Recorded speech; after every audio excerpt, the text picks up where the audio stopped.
Hola, bienvenido a la segunda actividad del módulo 2. En esta oportunidad vamos a ver qué es un resultado de aprendizaje. En específico, estamos viendo el primer componente del sílabus o planificación, es decir, qué se aprende, enseña, y resultado de aprendizaje. En la actividad anterior vimos la Big Question, es decir, esta macro orientación o macro propósito que tiene nuestro curso. ¿Pero qué es un resultado de aprendizaje? Un resultado de aprendizaje no es más que un enunciado acerca de lo que se espera que el estudiante deba saber, comprender y ser capaz de hacer al término de un periodo de aprendizaje.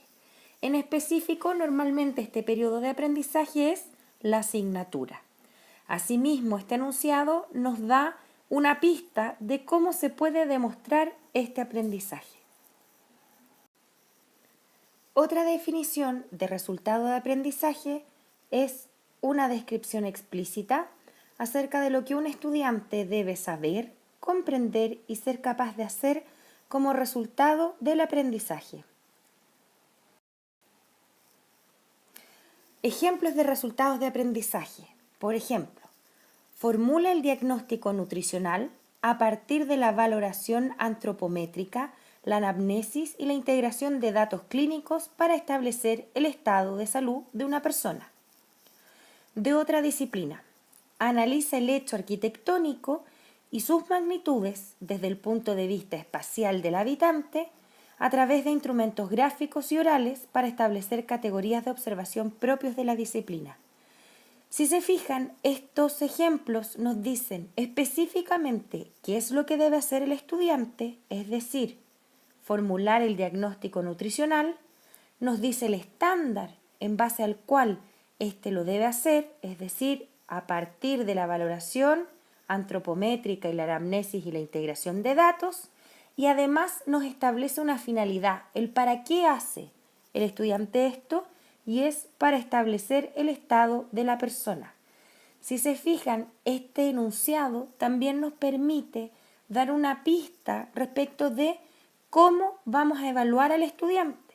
Básicamente, al final del curso, el estudiante debe demostrar si es capaz de formular este diagnóstico con esta información y finalidad que le ha dado el docente, o en el caso de la arquitectura, si es que es capaz de analizar un hecho arquitectónico.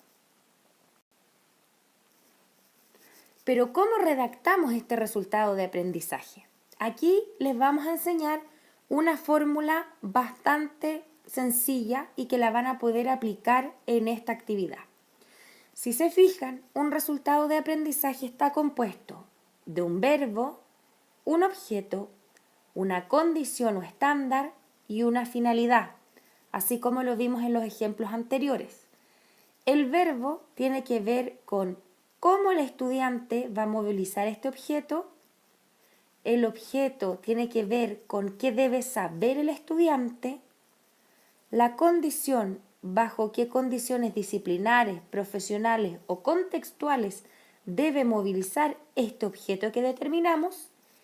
Y por último, la finalidad tiene que ver con cuál es el sentido de esta actividad curricular específica o para qué el estudiante debe aprender y evidenciar esto ahora en el contexto de la asignatura.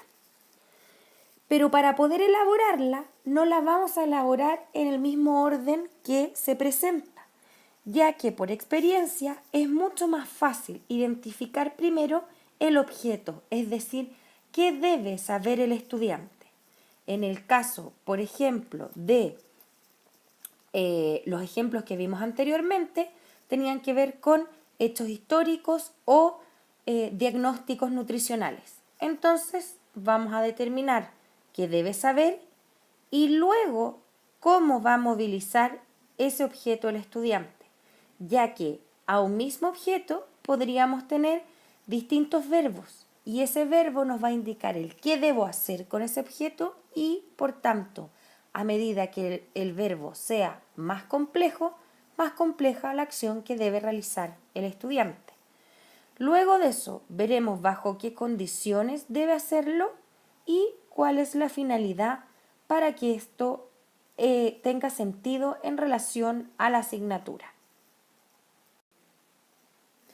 Para poder establecer el verbo, hemos ya hablado que existen distintas taxonomías. Por ejemplo, acá está la taxonomía de Bloom, que se divide en 6 niveles distintos: conocimiento, comprensión, aplicación, análisis, síntesis y evaluación. A medida que vamos avanzando, el grado de dificultad o el nivel cognitivo de la acción va aumentando. Por tanto, tenemos que determinar cuál es el grado de dificultad que va a tener este resultado de aprendizaje, para lo cual debemos también pensar dónde está el nivel formativo de la asignatura.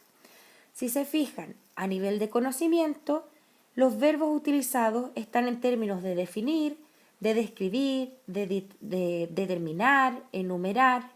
En comprensión tiene que ver con argumentación, con comparación, con asociación. Luego en aplicación tenemos entonces ya comprobar, demostrar.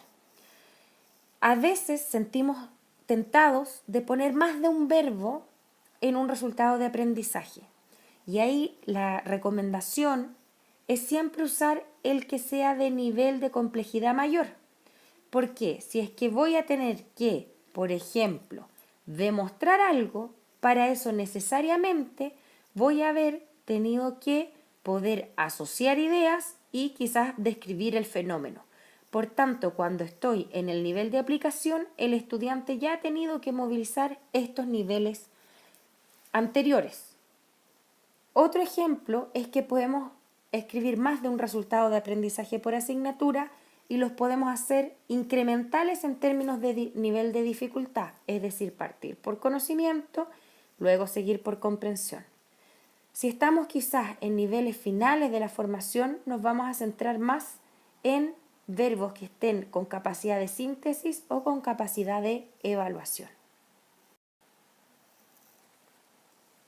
Ubicando los resultados de aprendizaje en términos de el sílabus o la planificación que estamos haciendo de nuestro curso, tiene que ver con el insumo inicial para poder alinear el resto de los componentes que iremos viendo a lo largo de este módulo. Cuando yo ya tenga uno o más resultados de aprendizaje para mi asignatura, luego debo asociar los contenidos a este. Es importante que no determinemos más de 6 resultados de aprendizaje, ya que en términos de el mismo criterio de calidad que usábamos para la Big Question, que tiene que ver con temporalidad, tenemos que pensar que los resultados de aprendizaje deben ser abordados a través de la asignatura. Y si se fijan, en la misma planificación que vimos, los resultados de aprendizaje van asociados a contenidos. Este es un cambio en el sentido de que los contenidos de la asignatura se piensan en función del resultado de aprendizaje establecido y que, por tanto, si hay un contenido que no está aportando el resultado de aprendizaje, este va a quedar fuera de la asignatura. Otra cosa que debemos considerar cuando asociemos contenidos a los resultados de aprendizaje es que efectivamente los contenidos son de distinto tipo.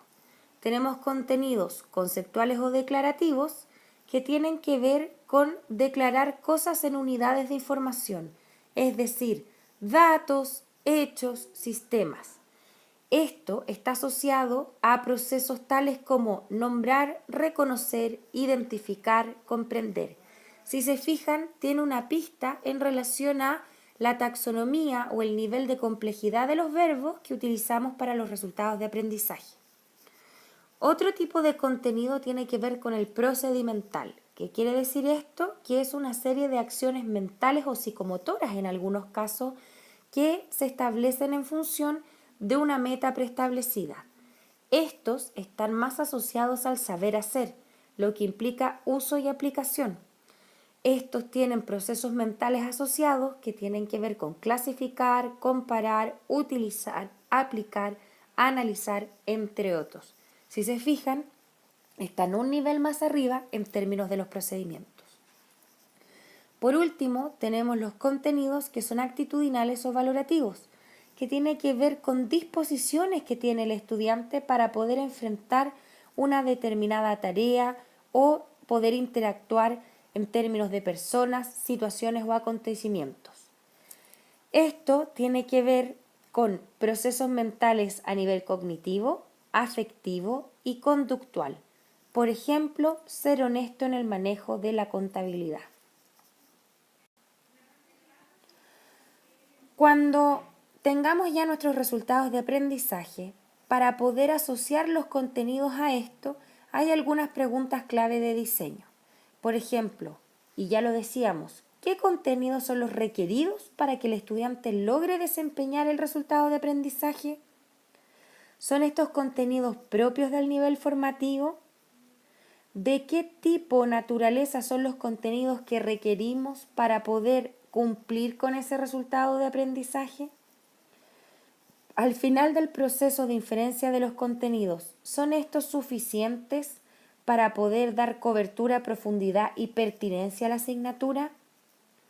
Ojalá también pensemos si es que hay al menos 2 tipos de contenidos por cada uno de los resultados de aprendizaje que establecimos y si es que en general, considerando los 3 resultados de aprendizaje, si es que están los 3 tipos de contenido en la asignatura. Con estas claves podemos efectivamente ir analizando si estos contenidos que fuimos asociando a los resultados de aprendizaje son lo suficientes para que el estudiante pueda cumplir con ese resultado.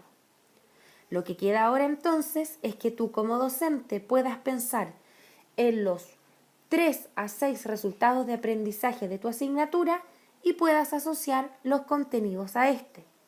Recuerda que estos resultados de aprendizaje, para que estén alineados con las metas del currículum, deben estar alineados a la Big Question que ya elaboraste en la primera actividad.